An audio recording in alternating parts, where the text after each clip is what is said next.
السلام علیکم ناظرین، اسپیشل ٹی وی کے پروگرام دستک کے ساتھ میں ہوں آپ کا میزبان محمد معاویہ۔ ناظرین، آج ہماری مہمان ہیں ایک بہت ہی وائبرنٹ اور کمپیٹنٹ پاکستانی خاتون، جنہوں نے دنیا بھر میں اپنی قابلیت سے نام کمایا۔ میری مراد کمل چیمہ سے ہے۔ آج وہ ہمارے ساتھ اسٹوڈیو میں موجود ہیں۔ السلام علیکم جی کمل چیمہ، کیسی ہیں آپ؟ الحمدللہ۔ اچھا، یہ بتائیے کہ پوری دنیا میں آپ نے ظاہر ہے کہ ایک نام کمایا اور بڑا چرچا آج کل آپ کا، اور آپ نے جو اس وقت ایک بہت بڑا کام کیا مائی امپیکٹ میٹر کے حوالے سے، اس پہ ہم بعد میں بات کریں گے۔ پہلے آپ یہ بتائیے کہ آپ نے اپنے کیریئر کا آغاز کہاں سے کیا تھا؟ میں نے اپنے کیریئر کا آغاز کیا تھا، ایک کمپنی ہے ملٹی نیشنل ہے، اس کا نام ہے سسکو۔ یہ ایک $160 بلین کی کمپنی ہے۔ ٹاپ جو 50 کمپنیز ہیں دنیا کی، اس میں اس کا شمار ہے۔ تو وہاں سے میں نے I started as an engineer, اور وہاں سے میرا کیریئر اسٹارٹ ہوا۔ اور کیسے پھر آپ ڈیولپ ہوتے اور گرو کرتے کہاں تک پہنچی آپ؟ سسکو میں نے اسٹارٹ کیا تھا ان ایمسٹرڈیم، اور اس کے بعد that was a really amazing program, کیونکہ وہاں پہ ہم نے جو سسکو نے وہاں پہ 130 لوگوں کو 59 ڈفرینٹ کنٹریز سے جمع کیا تھا ایک پروگرام کے لیے۔ تو وہاں پہ اس پروگرام میں میری سلیکشن ہوئی۔ That was my first kind of start. تب میں ایک ایسوسیٹ سسٹم انجینئر تھی۔ وہ کافی اچھا ایکسپیرینس تھا، کیونکہ وہاں پہ کہہ رہی ہوں نا، جیسے 60 ڈفرینٹ کنٹریز کے لوگ تھے۔ تو now I know somebody from like those 60 countries of the world۔ تو اس کے بعد پھر میں نے کچھ عرصہ پاکستان میں بھی کام کیا۔ سسکو میں بہت سارے ڈفرینٹ رولز کیے۔ پہلے انجینئر تھی ڈفرینٹ ٹیکنالوجیز کے ساتھ، پھر اس کے بعد سیلز کی طرف آ گئی۔ پھر موسٹ ریسنٹلی میں سڈنی میں تھی، اور میرا رول تھا گلوبل اکاؤنٹ ڈائریکٹر، اور گلوبل رول تھا، تو اس میں کافی زیادہ ٹریول تھا دنیا میں۔ اچھا، آپ کے پیرنٹس تو ڈاکٹر ہیں؟ جی، میرے دونوں پیرنٹس ڈاکٹر ہیں۔ تو عموماً ڈاکٹروں کے بچے تو ڈاکٹر ہی بنتے ہیں، تو آپ کو ڈاکٹر بننے کا خیال کیوں نہیں آیا؟ میرے والد صاحب بہت زیادہ چاہتے تھے کہ میں ڈاکٹر بنوں، مگر as I was growing up تو میں نے دیکھا تھا کہ دونوں بہت بزی ہوتے ہیں، اور اسپیشلی کیونکہ میری امی گائنیکالوجسٹ تھیں، اور بچے اپوائنٹمنٹ لے کے تو دنیا میں آتے نہیں ہیں، کبھی رات 3 بجے کبھی رات 4 بجے جا رہی ہوتی تھیں۔ اور مجھے یاد ہے عید والے دن بھی ان کا وہ ایک پیجر ہوتا تھا، وہ بچ جاتا تھا، عید والے دن چلی جاتی تھی، پھر ہم کسی ڈنر پہ گئے ہوئے، وہاں سے اٹھ کے انہیں جانا پڑتا تھا۔ تو میرے ذہن میں ایک ایسی چیز آ گئی تھی کہ یہ ڈاکٹر بننا بڑا مشکل ہے، اور ماما فیملی کو اویلیبل نہیں۔ ہاں، وہ مجھے ایسا لگتا تھا کہ بس یہ تو بس کبھی بھی، مطلب کوئی آپ کی لائف بہت اس سے ڈسٹرب ہوتی ہے۔ تو میرے ذہن میں ایک وہ ڈاکٹری کے خلاف ایک وہ چیز پڑ گئی۔ تو بس پھر میں نے اس وقت سوچ لیا تھا کہ ڈاکٹر نہیں بننا۔ اچھا، تو پھر آپ کی جو فرسٹ امیجیٹ ڈگری ہے ماسٹرز میں، وہ آپ کی اسپیشلائزیشن کیا تھی؟ میں نے انڈر گریڈ کیا تھا انجینئرنگ میں، کمپیوٹر سائنس میں، اور اس کے بعد میں نے ماسٹرز MBA کیا، اور پھر میں نے ایک گریجویٹ ڈپلوما سوشل امپیکٹ میں بھی کیا۔ تو آپ کی جاب جو تھی وہ انڈر گریجویٹ پروگرام جو تھا آپ کا کمپیوٹر سائنس کا، اس کے فوراً بعد اسٹارٹ ہو گئی تھی؟ اس کے فوراً بعد کچھ عرصہ میں نے تھوڑا فن کام کیا، ایونٹ مینجمنٹ کی، اور اس کے بعد فوراً اسٹارٹ ہو گئی تھی۔ بالکل۔ اور سسکو تک آپ کیسے پہنچی گئے؟ پہلی جاب ہی سسکو میں ہوئی؟ میری پہلی ریئل جاب ہی سسکو میں تھی، اور وہ اس طرح تھا کہ Cisco was hiring from all over the world. Cisco جو ہے وہ فریش گریجویٹس کو ہائر کر رہا تھا، اور پاکستان سے میرا خیال ہے 9,000 ایپلیکینٹس تھے۔ پھر وہ ایک ٹیلی فونک انٹرویو، اور 500 لوگوں کو سلیکٹ کیا، پھر انہوں نے دبئی 3 دن کے لیے انٹرویوز کے لیے بلایا۔ تو میرے لیے تو بس وہی ایک بڑی چیز تھی کہ بس دبئی چلی گئی پہلی دفعہ، اور کافی وہاں پہ انجوائے کیا، اور بس وہ 3 دن کے انٹرویوز تھے، اس میں پھر انہوں نے 6 لوگوں کو سلیکٹ کیا، اور میری بھی اسی میں سلیکشن ہوئی۔ I was one of the 6۔ صحیح۔ اور پھر آپ کو سسکو کے تھرو ہی دنیا کے مختلف ملکوں میں جانے کا موقع ملا؟ جی بالکل۔ پھر میں ایمسٹرڈیم اسی پروگرام کے ساتھ ایمسٹرڈیم چلی گئی، اس کے بعد کچھ عرصہ پاکستان کام کیا، پھر میں ڈفرینٹ ریجنز میں کام کرتی رہی، اس کے بعد پھر میں سڈنی موو ہو گئی، پھر سڈنی میں بہت عرصہ رہی، پھر گلوبل رول مل گیا، اور گلوبل رول کے ساتھ پھر اوبیسلی گلوبل رول تھا تو I travelled quite a lot. Madam یہ بتائیے کہ آپ کی سسکو میں جو پروفیشنل ڈیولپمنٹ ہے وہ ورٹیکل ہے یا ہاریزونٹل ہے؟ دونوں، کافی زیادہ۔ ہاریزونٹل اس طرح کے بہت سارے ڈفرینٹ رولز میں نے کیے بہت سارے different vertical service provider, public sector میں، انٹرپرائز میں، کمرشل میں، پھر بہت زیادہ ڈفرینٹ ٹیکنالوجیز میں، بہت ڈفرینٹ کائنڈ آف رولس، کبھی چینل میں چلے گی، کبھی سیلز میں، ٹیکنالوجی سائڈ پہ. اور ورٹیکل اس طرح کہ جب میں اپنی کریئر میں کافی like start from an associate اور پھر اینڈ میں جا کے گلوبل اکاؤنٹ ڈائریکٹر تک گئی. سو دونوں طرح سے کافی. اچھا میڈم یہ بتائیے کہ عموماً یہ تصور کیا جاتا ہے کہ خواتین جو ہیں وہ لاجکس کا وہاں کوئی گزر نہیں ہے، جیسے میتھمیٹکس ہے، سائنس کے سبجیکٹس ہیں، تو ان میں عموماً یہ تاثر ہے کہ خواتین اس میں کو بہت شارپ نہیں ہوتی، تو یہ تاثر کس حد تک درست ہے؟ میرا تو خیال ہے یہ کافی آپ نے ایک شوبنسٹک سے سوال پوچھ لیا. بیسکلی میرا تو خیال ہے کہ مرد اور عورت کو اللہ نے دونوں کو ہی صلاحیت بہت زیادہ دی ہوئی ہے. صرف یہ کہ عورتوں کو اس طرح کا موقع نہیں ملا، اور یہ ایک ہیسٹی جنرلائزیشن جسے ہم لاجیکل فیلسی کہتے ہیں. ایک لاجیکل فیلسی یہ ہے کہ آپ ایک پوری ریس کو اٹھا کے، یا جیسے کہتے ہیں نا پاکستانی بہت یہ ہوتے ہیں، یا انڈینز بہت ایسے ہوتے ہیں، یا فلاں people of group of people, لوگوں میں ڈفرینٹ چیزیں ہوتی ہیں، ان میں مختلف فیچرز ہوتے ہیں because of their certain personalities. Different individuals different ہو سکتے ہیں، مگر یہ کہہ دینا کہ ساری عورتیں ایسی ہوتی ہیں یا سارے مرد ایسے ہوتے ہیں وڈ بی رانگ. میرے خیال میں it would be a logical fallacy جسے ہم ہسٹری جنرلائزیشن کہتے ہیں. آئی تھنک اور بہت ساری آپ نے ہسٹری میں بھی پڑھا ہوگا اور دیکھا ہوگا، اور آج کل کی عورتوں کی اچیومنٹس، عورتیں اب تو اسپیس میں بھی چلی گئیں، بہت بڑی بڑی میتھمیٹیشینز رہ چکی ہیں، بہت بڑی بڑی سائنٹسٹ رہ چکی ہیں. Marie Curie has won a Nobel prize as well being a woman. تو اس نے کافی اپنا نام سائنس میں کافی روشن کیا. تو آئی ڈونٹ تھنک کہ یہ انسان کی اپنی ذاتی صلاحیت پہ ڈپینڈ کرتا ہے. عورت یا مرد ہونے سے لاجیکل ہونا یا نہ ہونے سے کوئی فرق نہیں پڑتا، مگر ہماری سوسائٹی میں یہ ضرور ایک تاثر ضرور ہے اور یہ بائس ضرور ہے. اور میرا خیال ہے کہ عورتوں کو زیادہ سے زیادہ عورتوں کو اسٹیم ایجوکیشن کی طرف آنا چاہیے، سائنس، ٹیکنالوجی، انجینئرنگ، میتھ، تاکہ یہ جو تاثر ہے یہ ڈائلوٹ اور ختم ہو. اور جو ایڈمنسٹریٹو پوزیشنز ہیں اس حوالے سے بھی ایک تاثر تو ہے نا کہ خواتین جو ہیں وہ اچھی ڈیسیژن میکرز چونکہ نہیں ہوتی یا بہت جذباتی ہوتی ہیں، تو انہیں ٹاپ ناچ سیٹس پہ نہیں بٹھانا چاہیے، کیونکہ وہ کریٹیکل کنڈیشنز میں یا کریٹیکل سچویشنز میں وہ ڈیسیژنز بہتر نہیں کر سکتی. پھر یہ میں یہی کہوں گی کہ یہ ہسٹری جنرلائزیشن ہے. ہم نے بہت ساری عورتوں کو دیکھا جو کہ بہت اسٹرانگ رہی اور انہوں نے بہت زیادہ ڈیسیشنز کیے. ہمارے تو اپنی ملک کی پرائم منسٹر جو ہے وہ ایک عورت رہ چکی ہیں، جو کہ بہت ماشاءاللہ انہوں نے اپنا کافی نام بھی کمایا اور کافی بڑے بڑے ڈیسیشنز کیے اپنے وقت پہ بھی. تو میرا خیال ہے کہ یہ کہنا صحیح نہیں ہوگا.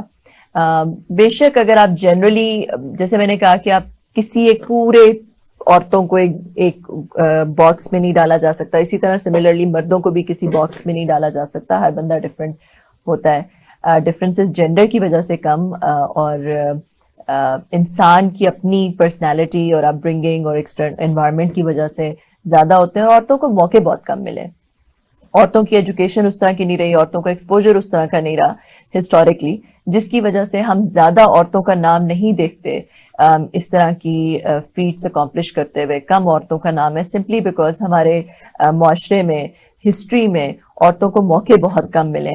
مگر اب الحمدللہ کہ وہ وقت بدل رہا ہے اور ہم دیکھ رہے ہیں کہ عورتیں بہت زیادہ اپنا نام منوا رہی ہیں ڈفرینٹ ایریاز میں.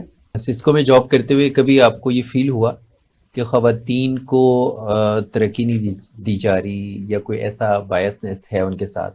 بالکل فیل ہوا. یہ آئی تھنک ایک بہت ہی سسٹمیٹک بائسنس جو ہے وہ اور ایگزسٹ کرتا ہے. کچھ لوگ سمجھتے ہیں کہ وہ بائس نہیں ہے مگر انکانشیس لیول پہ وہ ہیں بائسڈ، سمپلی بیکاز ایک سسٹمیٹک بائس ہی ایگزسٹ کرتا ہے. اور بہت زیادہ ڈائلاگ کی ضرورت ہے اور اویئرنیس کی ضرورت ہے اس بائسنس کو ختم کرنے کے لیے. سسکو میں جب میں پاکستان میں تھی مجھے زیادہ فیل ہوتا تھا. میرا خیال ہے سوسائٹی میں تھوڑا سا زیادہ ہے اور یہاں پہ ایجوکیشن کی تھوڑی زیادہ ضرورت ہے کیونکہ کنزرویٹو زیادہ ہے.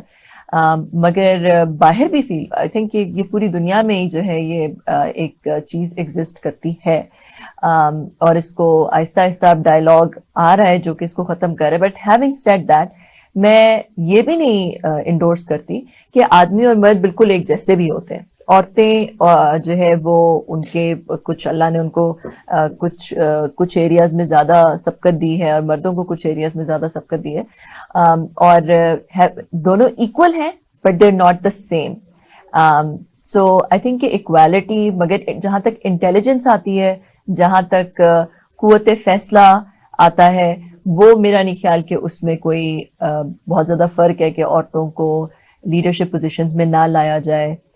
ایسا میرا نہیں خیال, کہ میں نے ایکسپیرینس نہیں کیا نہ اپنی زندگی میں دیکھا کہ مجھے عورت ہونے کی وجہ سے میں کہیں پہ ویک ہو گئی یا کچھ, یا میری فزیکل ویکنس ہوتی ہے بالکل, آپ اتنے فزیکلی اتنے اسٹرانگ نہیں ہوتے جتنے آدمی ہوتے ہیں, مگر مینٹلی کوئی بھی عورت بہت اسٹرانگ ہو سکتی ہے, ڈپینڈز آن دا انوائرمنٹ اور اس کا ایکسپوجر کیا ہے.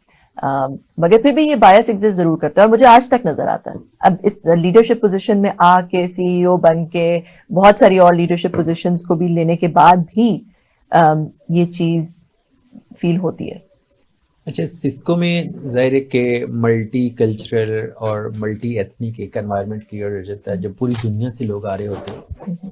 تو وہاں جب آپ لوگ آپس میں ایک دوسرے کے ساتھ کوآرڈینیٹ کرتے ہیں تو وہاں کہیں اس طرح کی کوئی فیلنگ ہے کہ فلاں بندہ فلاں کنٹری سے ہے تو اس کو آگے نہیں آنے دینا, یا فلاں فرد ہے اس کی پروموشن نہ ہو جائے وہ فلاں ملک سے ہے, یا یہ بندہ میرے ملک سے ہے تو میں اس کو اوپر کھینچ لوں, یا میں اس کی ٹانگ کھینچ کے اس کو نیچے گرا دوں, کچھ ایسا ہے کمپٹیشن؟ میرا خیال ہے کہ جب میں ایمسٹرڈیم گئی, جہاں پہ میں نے آپ کو بتایا کہ 59 ڈفرینٹ کنٹری سے 130 لوگ تھے, ہم لوگ بالکل سب فریش گریجویٹس تھے, اور وہاں پہ پیلسٹائن سے بھی لوگ تھے, اسرائیل سے بھی لوگ تھے, عرب کنٹریز سے بھی تھے, اور بہت سارے ایسے تھے جو کہ traditionally they are enemies with each other political level پہ دیکھا جائے تو, مگر وہاں پہ we were all very close. And میں نے دیکھا کہ انسان جو ہے وہ بہت ایک جیسے, آئی مین ایون دو کہ وہ ڈفرینٹ کلچر سے ہو سکتے ہیں, ڈفرینٹ بیک گراؤنڈ ہو سکتا ہے, مگر ایک لیول پہ بہت زیادہ سملر ہے. انسان ایک دوسرے سے بہت زیادہ سملر ہے. باہر کا لبادہ جو بھی ہو, آپ کا ایک جسم جو ہے وہ آپ کا ایک باہر کا لبادہ ہی ہے, اندر جو روح ہے وہ انسانوں کی بہت ایک سملر ہے. آپ کسی کو بھی کٹ کریں گے تو لال ہی خون نکلے گا. تو میرا خیال ہے کہ یہ جو ہم نے سیم لائک ہیں, ہیبٹس بھی, نیوانسز بھی, جسے کہتے ہیں کہ غصے میں ریئیکٹ کرنا, غصہ آنا, جیلسی ہونا, خوشی ہونا, سیم ٹائپ کی چیزوں پہ خوشی ہوتی ہے, سیم ٹائپ کے ریئیکشنز ہوتے ہیں انسانوں کے.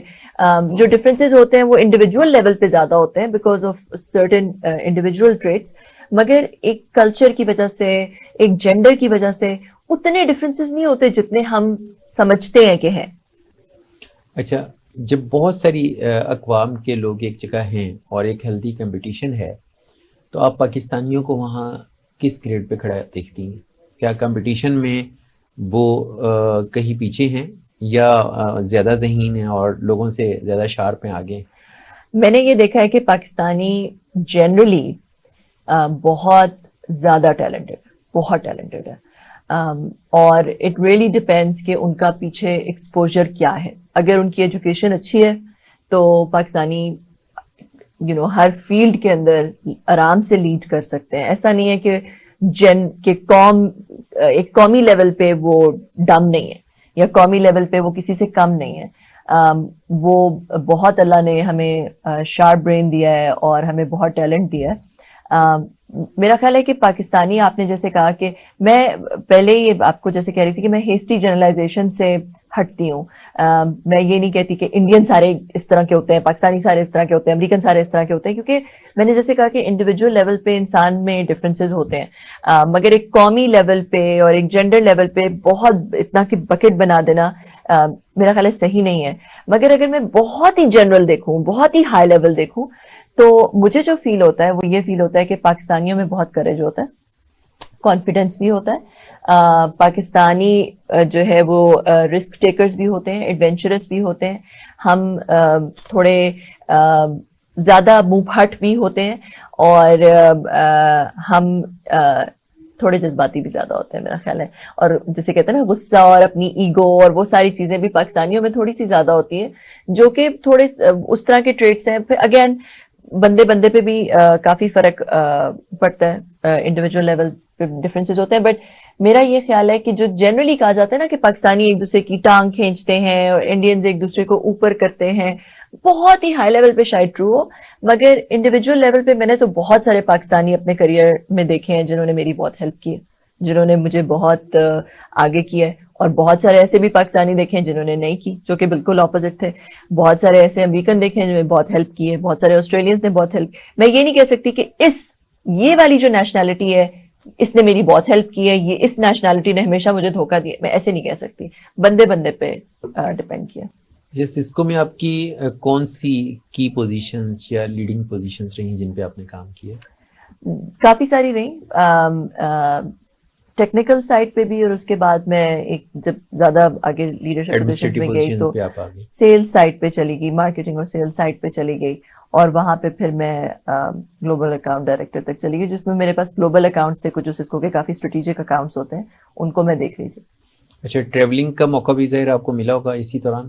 بہت زیادہ, بلکہ ٹو مچ, جتنا کہ کہتے ہیں کہ آپ جب تنگ آ جاتے ہیں کہ بس اتنا نہیں کر سکتی. تو آپ چونکہ دنیا بھر کے بہت سے ملکوں میں گئی ہیں, تو کلچرلی آپ بتائیں کہ کون سی قومیں ہیں جن کو ہم کہہ سکتے ہیں کہ وہ زیادہ سویلائزڈ ہیں, یا ان کے ہاں کام کرنے کی, محنت کرنے کی عادت زیادہ ہے, یا ان کا لائف سٹائل جو ہے, ایکسرسائز ہے, خوراک ہے, باقی چیزیں وہ بہتر ہے باقیوں سے؟ ویسٹ میں جرمن قوم جو ہے وہ کافی زیادہ ایک روٹین فالو کرنے والی قوم ہے. بہت ساری جو ویسٹ قومیں ہیں وہ, اب جیسے آسٹریلیا میں دیکھیں تو 6 بجے سب دکانیں بند ہو جاتی ہیں, سوائے تھرسڈے کے ایک دن شام 6 بجے سب دکانیں بند ہو جاتی ہیں, اس سے پہلے ہی بند کروائیں تو لوگ شو میں جاتے ہیں. تو آئی تھنک کلچرلی جہاں پہ ایک نارم سیٹ ہو گئے ہیں پالیسیز کی وجہ سے, ریگولیشنز کی وجہ سے, وہاں پہ ہم ایک اوور آل بیہیویئر دیکھتے ہیں کہ اوور آل قوم کا جو ایک کہہ لیں کہ ایک مزاج ہے, قوم کا مزاج ویسٹ میں تھوڑا زیادہ وہ ہے کہ جب کام کا وقت ہے تو کام کا وقت ہے, اور کام کے بعد کام نہیں کرنا. بائی دا وے یہ امریکہ میں نہیں ہے, امریکہ میں ویکینڈس میں بھی کام کر رہے ہوتے ہیں, مطلب امریکہ میں کٹ تھروٹ, ہر وقت کام کر, ان کا کوئی وہ نہیں ہوتا, جو اسپیشلی جو یا تو بالکل نہیں کر رہے ہوتے کچھ لوگ, مگر جو کچھ لوگ ایک سینئر پوزیشن پہ ہوتے ہیں, وی پی لیول پہ یا ڈائریکٹر لیول پہ, بہت زیادہ کام کرتے ہیں. مگر یورپ میں کافی لیڈ بیک ایٹیٹیوڈ ہے, کام کے وقت کام, اور جب کام کے بعد آپ کا فون بھی نہیں اٹھائیں گے, کام سے ریلیٹڈ آپ سے بات بھی نہیں کریں گے, اور سچ بہت زیادہ ہے, انٹیگریٹی بہت زیادہ ہے.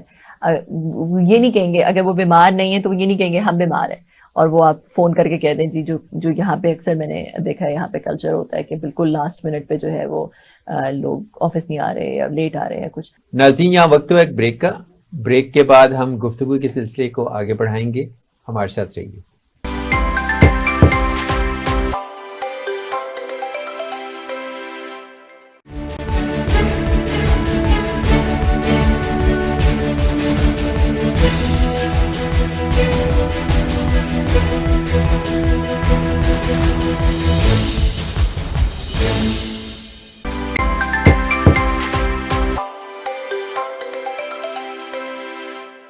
Welcome back. کمل جی, میں یہ بتائیے کہ لوگ ترستے ہیں کہ ہم کسی طرح سے پاکستان سے باہر چلے جائیں, وہاں سیٹل ہو جائیں. ابھی بھی دوڑ لگی ہوئی ہے اس پہ, باقاعدہ سوشل میڈیا پہ کمپینز بھی چلتی ہیں کہ پاکستان رہنے کے قابل نہیں ہے. تو آپ جب اتنی سیٹلڈ تھیں تو کیا سمایا آپ کے دماغ میں کہ آپ واپس لوٹ آئیں گی؟ یہ سوال مجھ سے ہر انٹرویو میں پوچھا جاتا ہے, اور میرا یہی جواب ہے کہ جب آپ, میں پہلے سے کیونکہ باہر تھی, اور جب آپ ایک لیول پہ ہوتے ہیں اور آپ کو اللہ چیزیں دیتا ہے, ریسورسز دیتا ہے, تو ایک وقت آتا ہے کہ انسان سوچتا ہے کہ اس سب کا حساب ہوگا, اور مجھے کچھ نہ کچھ کرنا ہے زندگی میں, صرف اپنی ذات اور اپنے بچوں کے لیے, اس کے علاوہ بھی کچھ کرنا ہے, کیونکہ اللہ نے مجھے اتنا دیا ہے. صرف ریسورسز نہیں, صرف پیسہ نہیں, بٹ اسکلز میں اور ایجوکیشن میں اور شعور میں اور ایکسپوجر میں اتنا زیادہ دیا ہے کہ میں اس سے باہر نکل کے بھی کچھ اور بھی کروں, کیونکہ اللہ تعالیٰ نہ دے کے تو آزماتا ہے, مگر اللہ تعالیٰ دے کے اور بھی زیادہ آزماتا ہے انسان کو. جو جب آپ کے پاس ہوتا ہے اور جب اللہ نے آپ کو بہت نعمتیں دی ہوتی ہیں تو وہ اس سے بھی بڑی آزمائش ہوتی ہے میرا خیال ہے انسان کے لیے. اور اس وقت جب میرے ذہن میں یہ آیا اور میرے پاس ٹیکنالوجی کا بیک گراؤنڈ تھا, سوشل امپیکٹ میں بھی میں نے ایک ڈگری کر لی ہوئی تھی, اور اس ایریا میں بھی میں کافی وہ ایک میرا نالج ہو گیا تھا, تو میں نے سوچا کہ کیوں نہ ان دونوں چیزوں کو کمبائن کیا جائے.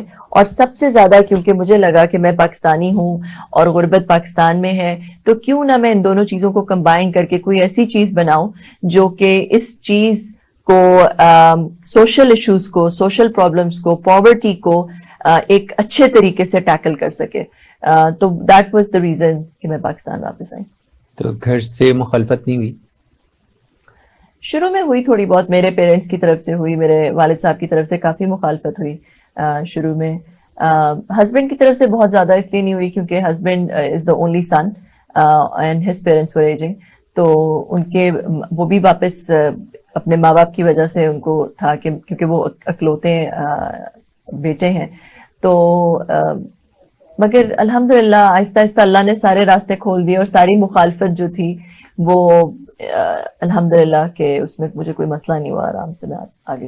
اچھا, تو جب آپ نے یہ سوچا تھا کہ میں پاکستان واپس چلی جاؤں تو اس وقت آپ کے ذہن میں کوئی بزنس کا آئیڈیا, کوئی آرگنائزیشن ڈیولپمنٹ کے حوالے سے کچھ آپ نے پلان کیا تھا, یا رینڈملی آپ نے سوچا کہ نہیں واپس جاتے ہیں دیکھیں گے وہاں جا کے کیا کیا جائے؟ نہیں کیا تھا. 2018 سے میں اس کے بارے میں آلریڈی سوچ رہی تھی اور پھر ٹریول کرتی تھی, بہت سارے انٹرویوز کیے, دنیا میں بہت ساری ڈفرینٹ NGOs کے انٹرویوز کیے, بڑے بڑے ڈونرز کے انٹرویوز کیے. جو ڈگری کر رہی تھی اس پہ پھر سمجھا کہ کیا اس سیکٹر میں کیا گیپس ہیں. پہلے آسٹریلیا میں ہی اسٹارٹ کیا مگر مجھے سمجھ آ گئی کہ اس ملک میں اس کی اتنی ضرورت نہیں. پاکستان میں مدد کرنا چاہیے, پاکستان میں سیکٹر میں شفافیت لے کر آنی چاہیے, پاکستان میں اس کو پائلٹ کرنا چاہیے. although it's going to be a global company جو مائی امپیکٹ میٹر ہے, مگر میرا یہی خیال تھا کہ اس کو شروع پاکستان سے ہی کرنا چاہیے, پاکستان کے لیے ایک سکسیس ہونی چاہیے کمپنی. مائی امپیکٹ میٹر کا بنیادی کانسیپٹ کیا ہے, کیا آئیڈیا ہے؟ یہ ایک ایسا پلیٹ فارم ہے جو کہ ٹیکنالوجی کے ذریعے پورا جو سوشل فلنتھروپک اور چیریٹی کا سیکٹر ہے اس کے اندر شفافیت لے کر آتا ہے, کنوینئنس, سمپلسٹی, فرکشن لیس اس کو کرتا ہے, اس کے اندر اینڈ ٹو اینڈ ویزیبلٹی لے کر آتا ہے, ایک سسٹم اپروچ کے تھرو جو ہمارے سب سے بڑے پریسنگ پرابلمز ہیں اس دنیا میں جس میں غربت بہت بڑا ایک مسئلہ ہے, اس کو ایک سسٹمیٹک طریقے سے سالو کرتا ہے. کہہ لیں کہ آپ جو چیریٹی ہے اور جو سوشل فلنتھروپک امپیکٹ ہے اس کو فیسیلیٹیٹ بھی کرتا ہے اور اس کو ٹریک بھی کرتا ہے. جیسے آپ نے دیکھا ہوگا کہ جو بڑے ٹیکنالوجی پلیٹ فارم ہے جیسے اوبر ہے یا کریم ہے, اس نے جو ٹیکسی انڈسٹری ہے اس کو پورا ٹیکنالوجی کے ذریعے ریولیوشنائز کر دیا.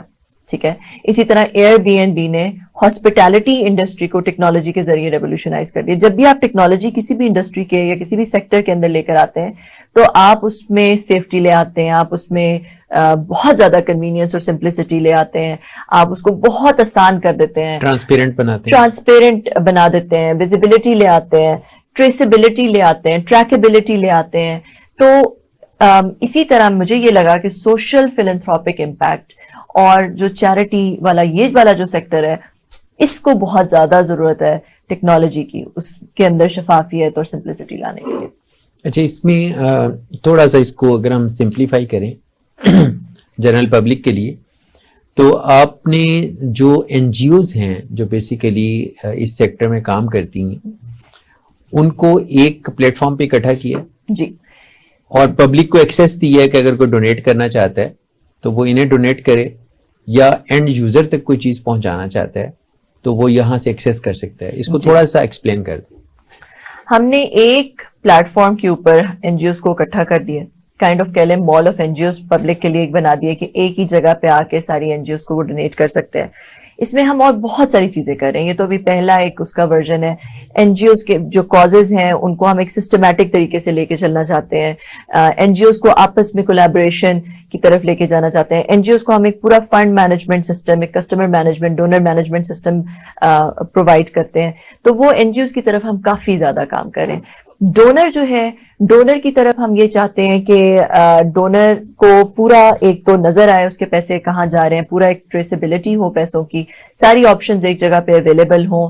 پھر ہم یہ چاہتے ہیں کہ اگر وہ کسی کی ڈائریکٹلی ہیلپ کرنا چاہتے ہیں تو وہ کسی بھی شخص کو پلیٹ فارم کے اندر ایڈ کر کے ان کو راشن کے واؤچرز, ایجوکیشن کے واؤچرز, ووکیشنل ٹریننگ کے واؤچرز دے سکیں. اگر وہ کسی کی ڈائریکٹلی ہیلپ کرنا چاہتے ہیں اور جانتے نہیں ہیں تو وہ این جی اوز ویریفائی کر کے یوزرز پلیٹ فارم پہ ایڈ کر سکیں, جن کو کوئی بھی دنیا میں کہیں پہ بھی کوئی بھی بندہ ہے وہ کسی بھی یہاں کے رہنے والے پاکستانی کی ہیلپ کر سکے.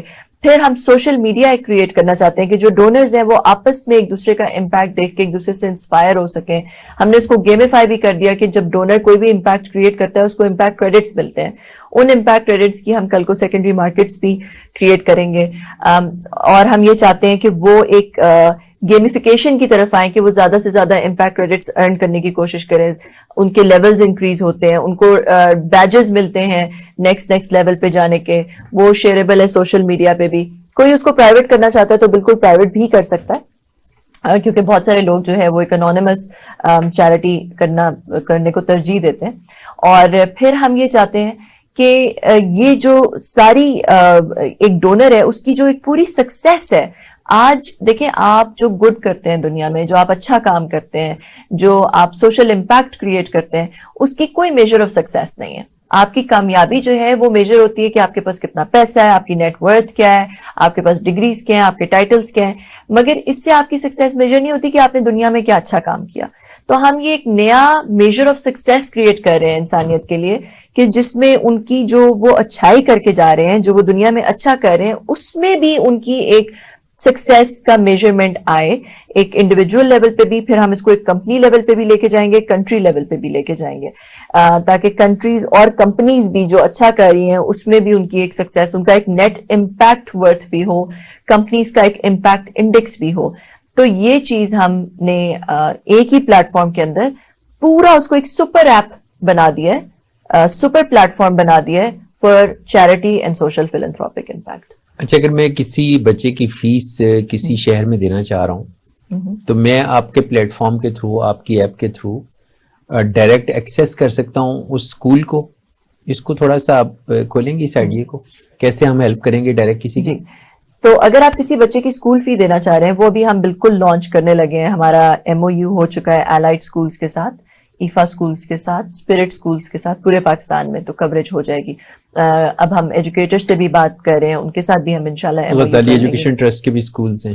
ہم جی بالکل, ہم جیسے جیسے اس کو لانچ کریں گے ہم اور اسکولس لاتے رہیں گے. تو پورے پاکستان میں اس طرح ہمیں کوریج مل رہی ہے.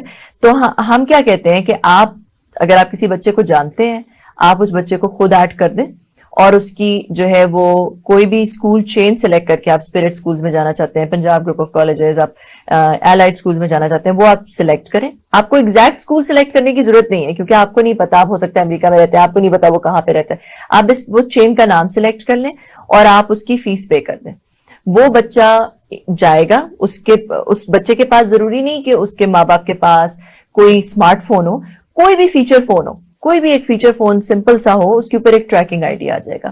وہ ٹریکنگ آئی ڈی لے کے کسی بھی الائڈ اسکول کی برانچ میں چلا جائے اور وہ ٹریکنگ آئی ڈی دکھا دے, اور وہاں پہ اس کو اس ٹریکنگ آئی ڈی کے تھرو الائڈ اسکول کے پاس ایک چھوٹی سی ایپ ہے, وہ اس میں ایپ میں ڈالتے ہیں, ان کو پتا چل جائے گا, اس بچے کی ڈیٹیلز پتا چل جائیں گی, پتا چل جائے گا اس کی فیس پے ہو چکی ہے, اس بچے کو ایڈمیشن مل جائے گا, یا اس کی منتھلی فی بھی پے ہونا شروع ہو جائے گی. اس بچے کی اٹینڈنس, اس کا ریزلٹ, وہ بھی آپشن ہے اسکول کے پاس کہ وہ اپلوڈ کر سکتے ہیں ایپ کے اندر, اور جو ڈونر ہے اس کو وہ نظر آ سکتا ہے کہ سارا جو بچے کی اٹینڈنس ہے, بچے کا ریزلٹ ہے. اسی طرح ووکیشنل ٹریننگ, ابھی یہ اسکول والا بالکل لانچ ہونے والا ہے, مگر ووکیشنل ٹریننگ سینٹر والا لانچ ہو چکا ہے. تو آپ ابھی کسی بھی بچے کو آئی ٹی اسکل ٹریننگ دے سکتے ہیں. ہمارے پاس پورے پاکستان سے انیبلرز ہے, کارویٹ ہے, کارویٹ ایک بہت بڑا ادارہ ہے جو کہ آئی ٹی اسکل ٹریننگ دیتا ہے, انیبلرز بہت بڑا ادارہ ہے, وہ ہے, ایٹم کیمپ ہے ہمارے پاس. تو یہ سارے ان اداروں میں آپ کسی کی بھی I T skill training sponsor کر سکتے ہیں. آئی ٹی اسکل ٹریننگ کا فائدہ یہ ہے کہ جو وہ ٹریننگ لیتا ہے اس کو پھر ایک فری لانسنگ انکم یا کوئی اور انکم کے تھرو وہ $200-300 $400 کمانے کے قابل ہو جاتا ہے مہینے کے. تو یہ اگر اس نے یونیورسٹی نہیں بھی کی, دیکھیں ہمارے پاکستان میں 146 مطلب 64% آبادی ہے جو کہ 30 سال سے کم عمر کی ہے. تو اگر آپ, اور ان میں سے صرف 6% ہیں جو کہ 12ویں سے اوپر ایجوکیشن حاصل کرتے ہیں, یونیورسٹی میں جاتے ہیں, تو اگر ان کو آپ I T skill training gift کر دیں, اسپانسر کر دیں, تو آپ اس پوری فیملی کو غربت سے باہر نکال لیں گے, پوری فیملی کو, اور آپ اس بچے کو ایک کانسٹنٹ سورس آف انکم کی طرف لے کے چلے جائیں گے. اور پاکستان میں اوور آل جو آئی ٹی ایکسپورٹ انکم ہے وہ پاکستان کی بڑھنا شروع ہو جائے گی, پاکستان کی اکانومی بھی اس سے بہتر ہوگی. تو یہ کوئی بھی ڈونر جو ہے وہ یہ بہت ایک خوبصورت گفٹ کسی ینگسٹر کو گفٹ کر سکتے ہیں, گھر میں بیٹھی عورتوں کو گفٹ کر سکتے ہیں, ڈسیبل جو ہو گئے کیونکہ گھر میں بیٹھے کر سکتے ہیں, یہ والی انکم آپ گھر بیٹھے کما سکتے ہیں, تو کوئی ڈسیبلڈ ہے ان کو گفٹ کر سکتے ہیں ایجوکیشن.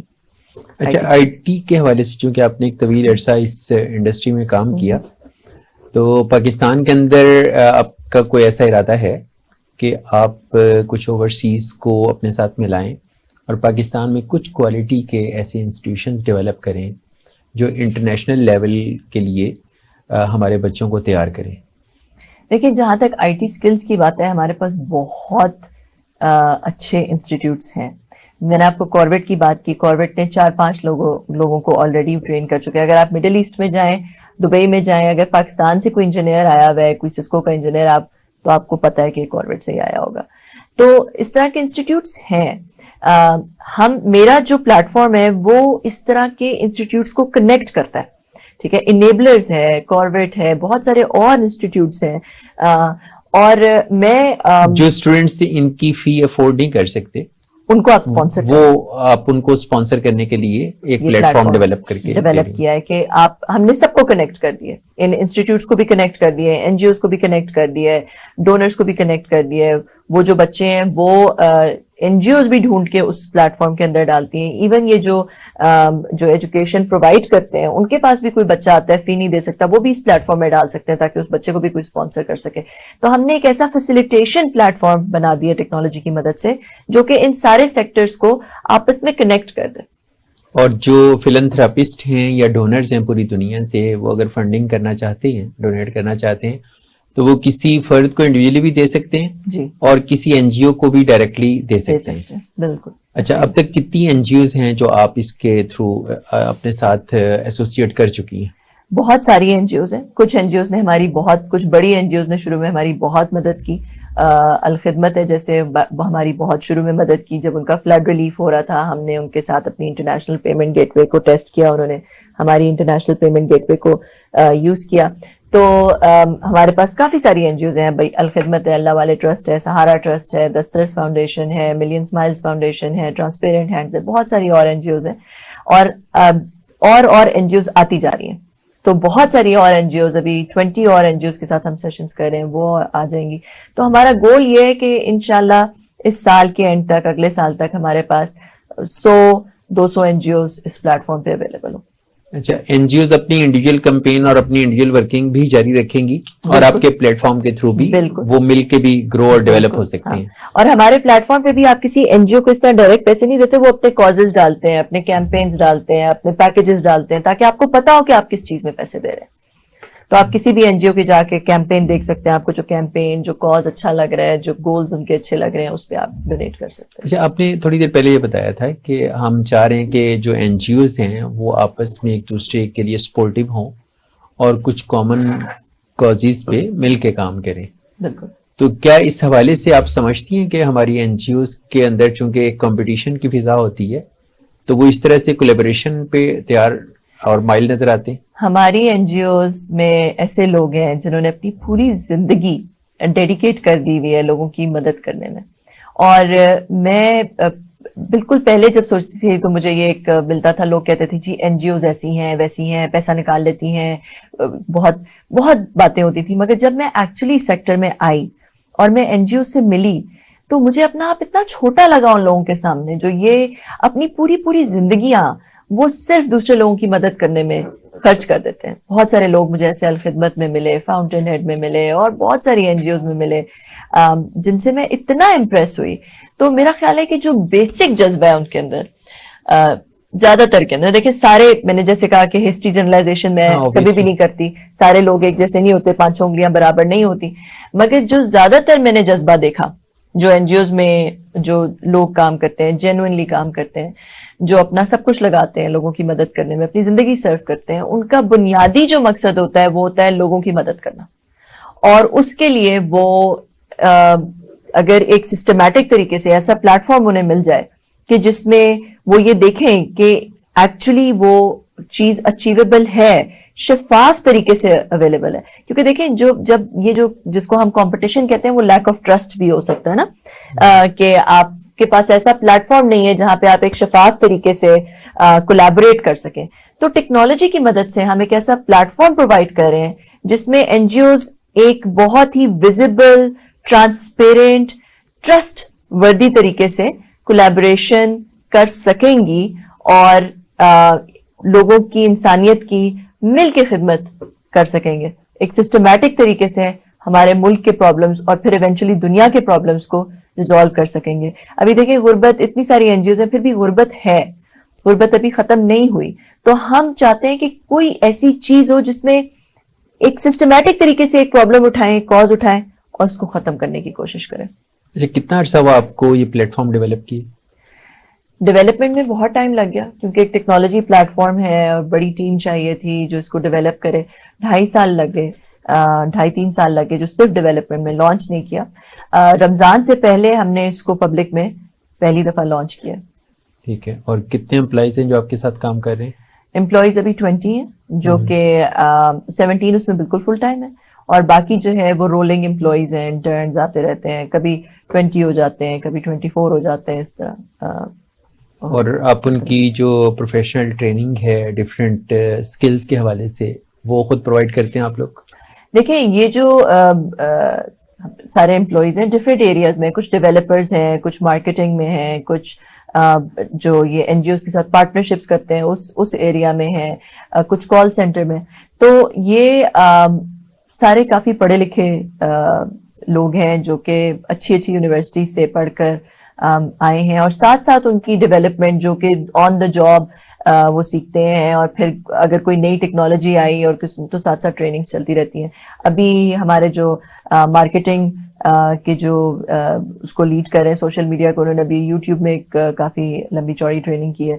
تو ٹریننگ ساتھ ساتھ چلتی رہتی ہیں. اچھا, یہ ہیں ٹیکنیکل ٹریننگز. میں نے جس اسپیکٹ پہ بات کی تھی وہ ہیں آپ کی لائف سکلز, لائک کہ آپ ان کو آنیسٹی سکھائیں, ورک ایتھکس سکھائیں, کارپوریٹ ایتھکس ہوں, انٹیگریٹی ہو, کمٹمنٹ ہو, سچ بولنا ہو. تو ان ایتھکس کے حوالے سے بھی آپ اپنی ٹیم کو ڈیولپ کرنے پہ فوکسڈ ہیں؟ دیکھیں ہماری ابھی چھوٹی ٹیم ہے اور الحمدللہ اللہ کا بہت شکر ہے کہ بہت اچھے میرے پاس جو ہے وہ امپلائیز ہیں ماشاءاللہ. سارے میں کہتی ہوں کہ اللہ تعالیٰ نے ایک ایک مجھے چن کے جو ہے وہ دیا ہے, جو کہ بہت ہی ٹیم بہت اچھی اور اسٹرانگ ہے. ہم ایک فیملی کی طرح ہیں اور ایک دوسرے سے کافی زیادہ اگر کسی کو کوئی بھی مسئلہ ہوتا ہے ڈسکس کرتے ہیں, اس طرح کا ایک ماحول ہے, کلچر ہے. جن چیزوں کی آپ بات کریں وہ آئی تھنک لیڈرشپ سے آتی ہیں. لیڈرشپ ایک تو اوور آل لیڈرشپ جو کہ ایک سی ای او کی طرف سے ہے, بٹ پھر جو ٹیمز کے اندر جو لیڈرشپ ہے وہاں سے بھی آتی ہے. تو ہم ایک بہت ہی اوپن کلچر ہے ہمارا, open door policy, open culture ہے, اور اس میں ان ساری ویلیوز کا بہت زیادہ خیال رکھا جاتا ہے اور ان پہ بہت زیادہ ایمفیسس ہے.